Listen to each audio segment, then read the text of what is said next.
A stay-at-home spouse may qualify for alimony in New Mexico. In New Mexico, the courts look at 10 different factors in setting spousal support.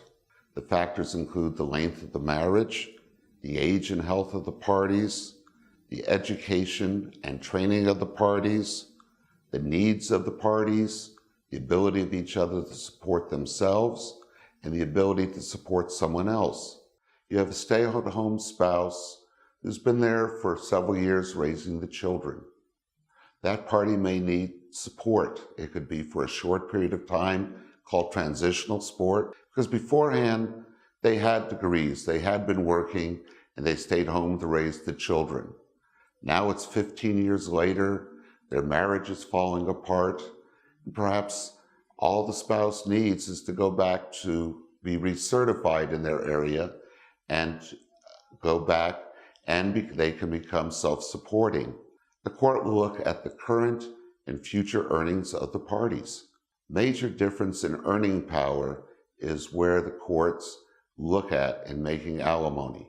If you have somebody making $1 million and somebody who's making minimum wage, then there's quite a possibility there will be spousal support. They're also going to look at what assets each party is going to receive in the divorce and the type and nature. If it's what you may consider a small case with minimal assets, but there are big incomes, then there's a likelihood there's going to be alimony. But if that spouse is going to be receiving $20 million in asset, it goes to the question of whether or not the spouse really needs spousal support. That's because the assets they will receive will generate sufficient income so that they can live off the income. Another factor the court looks at is ability to pay. If one spouse is making $30,000 and the other one is staying home, then probably there is not going to be any support. We have guidelines that are used here for looking at settlement of spousal support.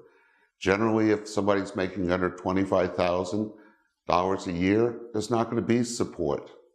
Well, the court wants to ensure that support is able to be paid. With that little of income, there's very little likelihood the support's going to be paid. The court will consider the 10 factors set out in the statute, and they will be weighed equally between the parties. There is no preference in New Mexico about awarding support or not awarding support.